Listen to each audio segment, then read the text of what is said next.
सदन चर्चा के लिए है, जरूर शांतिपूर्ण चर्चा के लिए, संयम चर्चा के लिए, तर्कपूर्ण चर्चा के लिए। कुछ मित्रों का प्रयत्न था कि कोई चर्चा न हो, तत्काल वोट ले लिया जाए और वो यहां से निकलते ही कुर्सी पर जाकर बैठ जाए। Like a child.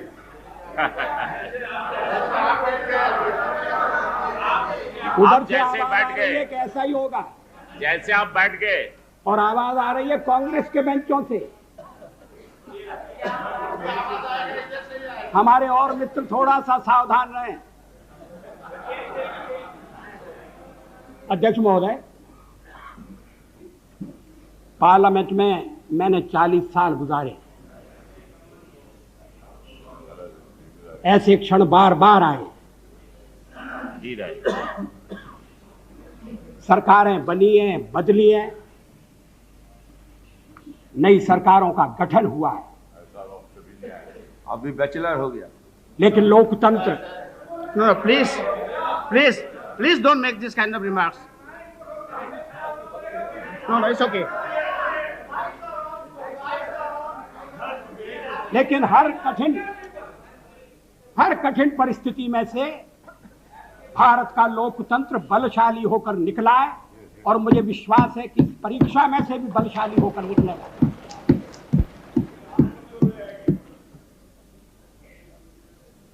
मैंने 40 साल आलोचना की है। आज भी अधिकांश में आलोचना सुनना पड़ी है। मराठी में एक कहावत है, निंदका से घर असावे शेजारी। क्या मतलब? निंदक नियरे राखिए आंगन कुटी छबाए। निंदा करने वाले को पास में रखना चाहिए, चापलूस नहीं तो बिगाड़ देंगे। अगर निंदक रहेगा तो बिना साबुन और पानी के सफाई करता रहेगा। मुझ पर आरोप लगाया गया है और यह आरोप मेरे हृदय में घाव कर गया है। आरोप यह है कि मुझे सत्ता का लोभ हो गया है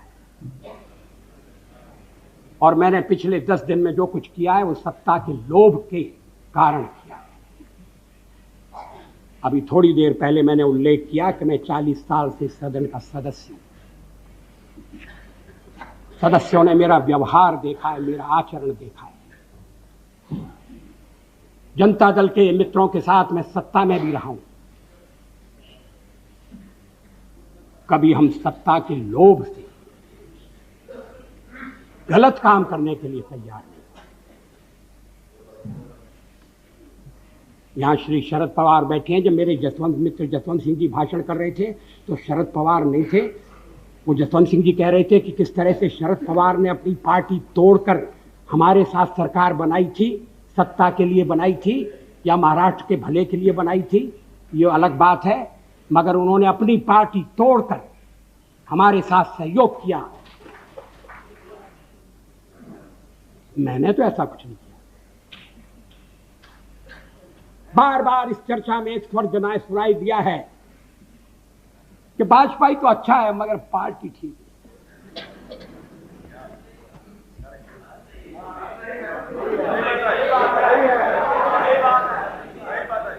अच्छा, तो अच्छे वाजपेयी का आप क्या करने का इरादा रखते हैं?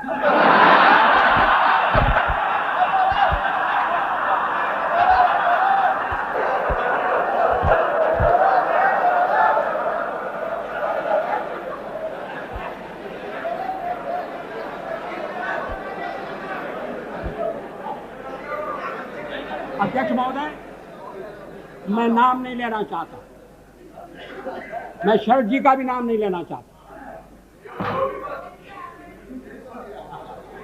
लेकिन पार्टी तोड़कर सत्ता के लिए नया गठबंधन करके अगर सत्ता हाथ में आती है तो मैं ऐसी सत्ता को चिमटे से भी छूना पसंद नहीं करता।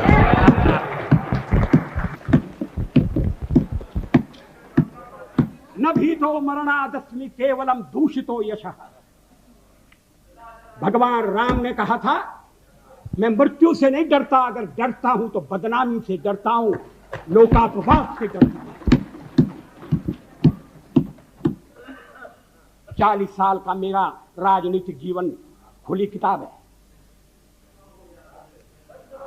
लेकिन जनता ने जब भारतीय जनता पार्टी को सबसे बड़े दल के रूप में समर्थन दिया, तो क्या जनता की अवज्ञा होनी चाहिए? जब राष्ट्रपति ने मुझे बुलाया और सरकार बनाने के लिए बुलाया और कहा कि कल आपके मंत्रियों की शपथ विधि होना चाहिए और 31 तारीख तक आप अपना बहुमत सिद्ध कीजिए, तो क्या मैं मैदान छोड़कर चला जाता? मैं पलायन कर जाता? जिस जनता का हमने विश्वास अर्जित किया है, और आप इकट्ठी भीड़ न करें। मैं अलग अलग पीछे, अब जब मैंने चर्चा आरंभ की थी तब इसका स्पष्टीकरण किया था। क्या यह तथ्य नहीं है कि हम सबसे बड़े दल के रूप में उभरे हैं? अब जो और तर्क दिए जा रहे हैं मैं उन पर आऊंगा। क्या मैं राष्ट्रपति महोदय से कहता कि नहीं, पहले मुझे जरा बात कर लेने दो,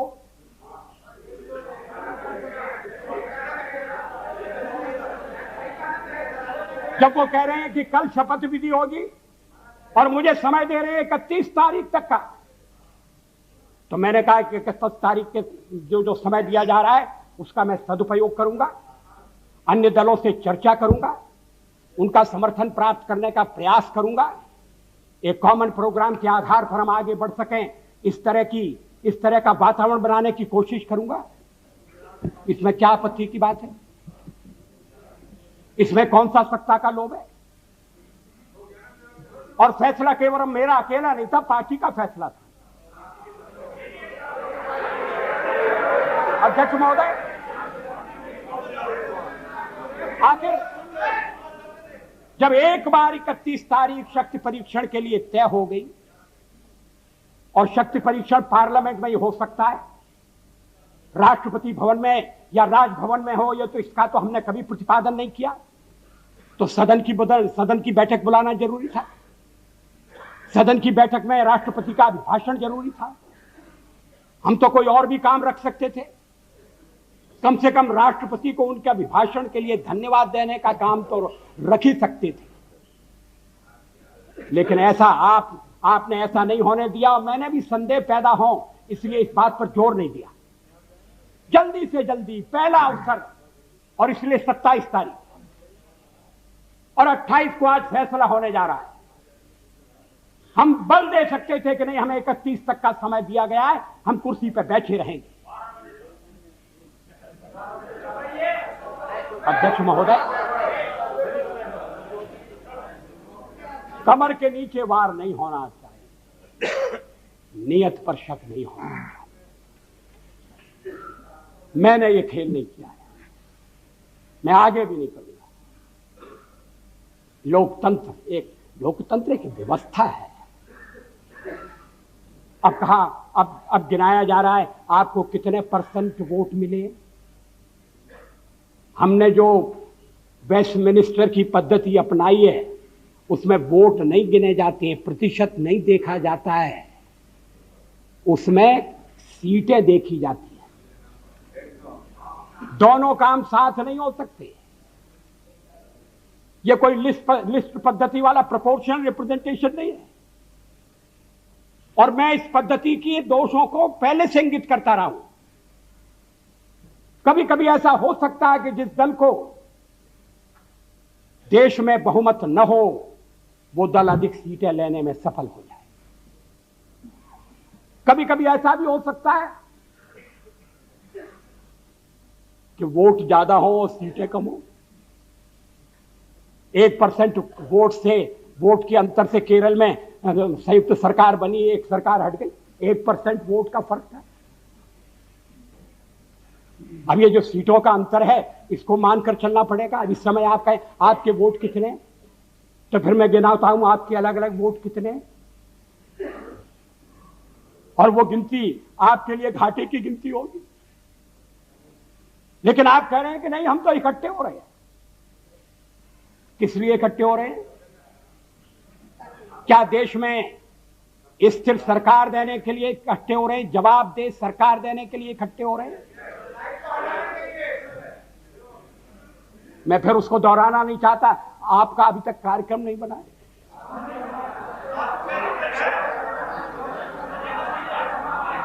उस कार्यक्रम को लेकर आप जनता के पास नहीं गए। जिस जनादेश की आप बात कर रहे हैं, परसेंट वोट की बात कर रहे हैं, वो अलग अलग प्रदेशों में मिला है, अलग अलग कारणों से मिला है। तमिलनाडु में मेरा तो कोई झगड़ा नहीं था डीएमके से,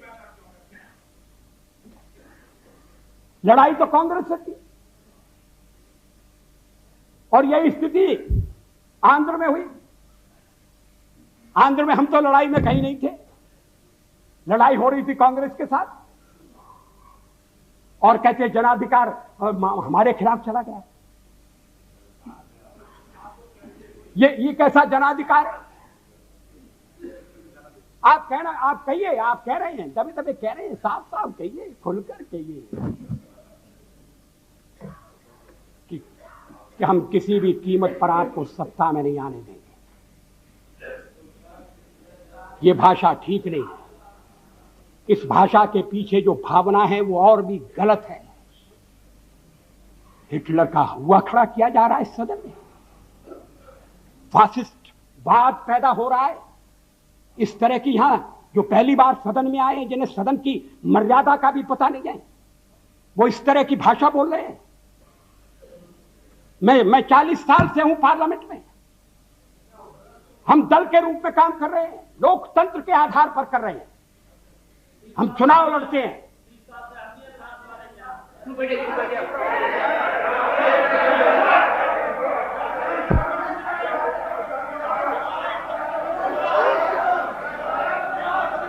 प्लीज अध्यक्ष महोदय, please have patience to listen. गठबंधन बनाकर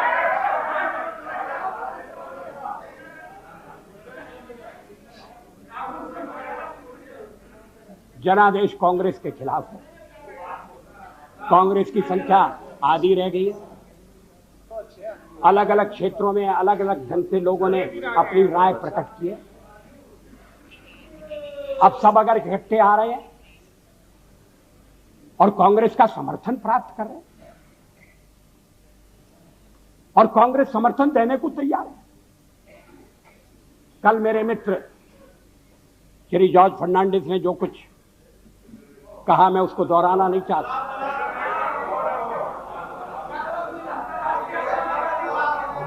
अगर आप चाहें तो फैसला कर सकते हैं कि भाई हमने एक दूसरे को गाली दी होगी, मगर चलो छोड़ो, आज तो सबको मिलकर बीजेपी को गाली देना है। अगर ये सामूहिक निर्णय है, मुझे कुछ कहना नहीं, लेकिन इस तरह का निर्णय नकारात्मक होगा, इस तरह का निर्णय प्रतिक्रियात्मक होगा, इस तरह का निर्णय केवल हमें आने से रोकने के लिए होगा, और ये लोकतंत्र को स्वस्थ बनाने वाली परंपरा नहीं डालेगा। ये आज मैं आपको चेतावनी देना चाहता हूं। हम तो प्रतिपक्ष में बैठने के लिए तैयार हैं। अध्यक्ष महोदय, जब मैं राजनीति में आया, मैंने कभी सोचा भी नहीं था कि मैं एमपी बनूंगा। मैं पत्रकार था, और ये राजनीति, जिस तरह की राजनीति चल रही है, मुझे रास नहीं आती।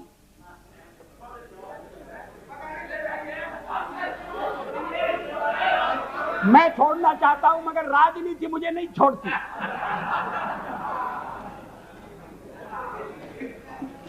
विरोधी दल का नेता हुआ, आज प्रधानमंत्री हूं, थोड़ी देर बाद नहीं रहूंगा।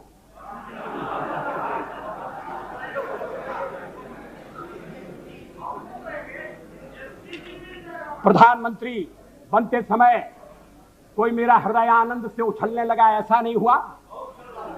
और सब कुछ छोड़ छाड़ कर जब चला जाऊंगा तब भी मेरे मन में किसी तरह की म्लानता होगी, ऐसा आप मत समझिए। लेकिन फिर मैं कुछ मुद्दों को उठाना चाहता। हमारे फिर एक दूसरा आरोप लगाया जा रहा है, आरोपों की झड़ी लगाई जा रही है। आपने अनेक महत्वपूर्ण मुद्दों को छोड़ दिया। राष्ट्रपति के अभिभाषण में राम मंदिर की चर्चा नहीं है, 370 धारा समाप्त करने का उल्लेख नहीं है, और शादी ब्याह के समान कानून बनाने के बारे में भी जिक्र नहीं है। आपने स्वदेशी का भी परित्याग कर दिया, और ये बातें इस तरह से कही गई हैं जैसे ये बातें कहने वाले हमारे इस परित्याग से बड़े दुखी हैं। वो तो इन बातों की आलोचना करते रहे हैं, हमें इसलिए दोषी ठहराते रहे हैं कि हम राम मंदिर बनाना चाहते हैं। 370 हम खत्म करने की बात कर रहे हैं, हम देश की एकता कैसे कायम रखेंगे? शादी ब्याह का समान कानून हो, भले ही संविधान में लिखा हो, भले ही सुप्रीम कोर्ट ने मोहर लगा दी हो, आप कैसे कह सकते हैं? अगर आप कहेंगे तो आप देश की एकता के तोड़क होंगे। और हम अगर कहते हैं कि नहीं, ये हमारे इस समय के कार्यक्रम में नहीं है, हाँ इस समय का इसलिए कि हमें बहुमत नहीं है। हाँ सही, कोई छुपाने की बात नहीं। बहुमत मिलने से करते आखिर हम बहुमत के लिए लड़ रहे हैं। ये है cat out of bag, now cat is out of bag. आखिर हमें जो जनमत मिला है, अगर आपको उस जनमत ने स्वीकार कर दिया है तो हमें भी पूरी तरह स्वीकार नहीं किया। हम तो बहुमत चाहते थे, लेकिन बहुमत हमें नहीं मिला। अब हम सबसे बड़े दल के रूप में उभरे हैं, तो हमारा प्रयास है कि कोई आम सहमति से कोई चीज बने, कोई चीज चले।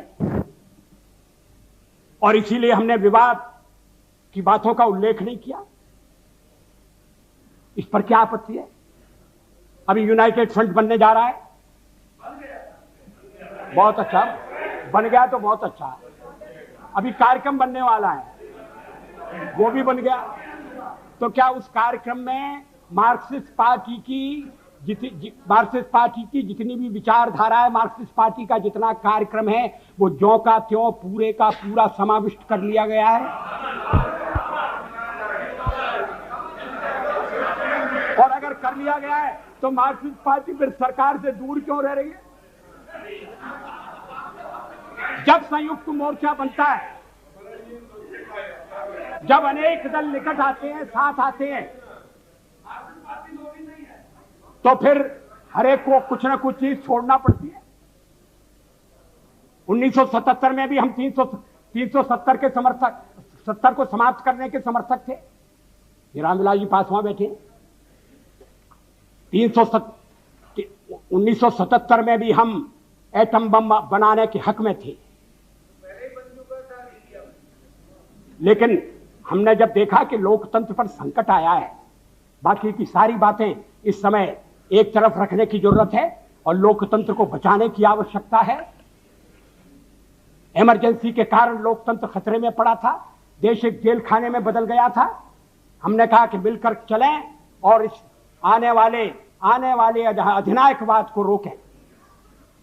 किसी ने हमको उस समय नहीं कहा कि आप 370 कहां छोड़ आए, किसी ने नहीं कहा, और ठीक नहीं कहा। जब आप संयुक्त मोर्चा बनाएंगे तो हर एक पार्टी को थोड़ा थोड़ा अपना छोड़ना पड़ेगा, थोड़े अपने विचारों को, कार्यक्रमों को अलग रखना पड़ेगा। अध्यक्ष महोदय, मुझे वो दिन याद है, दिल्ली में दंगों के बाद और सिख भाइयों के कत्लेआम के बाद मेरा भाजपा का एक कार्यकर्ता मुझसे रात के अंधेरे में मिलने के लिए आया। मैं उसको पहचान नहीं सका। पहचान नहीं सका, क्योंकि उसके बाल कटे हुए थे, उसके केश कटे हुए थे, दाढ़ी कटी हुई, केश कटे हुए थे। मैंने कहा तुम वही हो? तुमने ये क्या रूप बनाया? रात में क्यों आए हो? चुप कर क्यों आए हो? चोरी छिपे क्यों आए हो?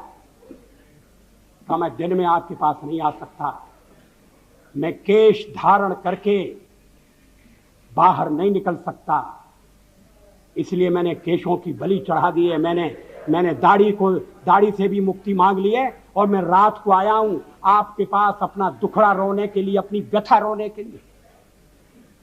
उस समय हमने दिल्ली के सिखों की वकालत की थी, चुनाव में हमें घाटा हुआ। सिख विरोधी भावना भड़काकर कांग्रेस ने सत्ता किया, हमने ऐसा पाप कभी नहीं किया।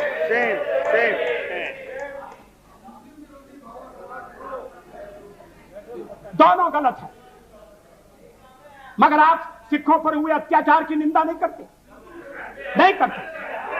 देश में ध्रुवीकरण नहीं होना चाहिए, न सांप्रदायिक आधार पर, न जातीय आधार पर, न राजनीति ऐसे दो खेमों में बंटनी चाहिए कि जिनमें संवाद न हो, जिनमें चर्चा न हो। देश आज संकटों से घिरा है, और ये संकट हमने पैदा नहीं किए। जब जब कभी आवश्यकता पड़ी संकटों के निराकरण में, हमने उस समय की सरकार की मदद की है। उस समय के प्रधानमंत्री नरसिंह राव जी ने भारत का पक्ष रखने के लिए मुझे विरोधी दल के नेता के नाते जेनेवा भेजा था, और पाकिस्तानी उसे देखकर चमत्कृत रह गए। उन्होंने कहा कि ये कहां से आए हैं, क्योंकि उनके यहां विरोधी दल का नेता ऐसे राष्ट्रीय कार्य में भी सहयोग देने के लिए तैयार नहीं होता, वो हर जगह अपने सरकार को गिराने के काम में लगा रहता है। ये हमारी परंपरा नहीं है, ये हमारी प्रकृति नहीं है, और मैं चाहता हूं ये परंपरा बनी रहे, ये प्रकृति बनी रहे। सत्ता का खेल तो चलेगा, सरकारें आएंगी जाएंगी, पार्टियां बनेगी बिगड़ेंगी, मगर ये देश रहना चाहिए, इस देश का लोकतंत्र अमर रहना चाहिए।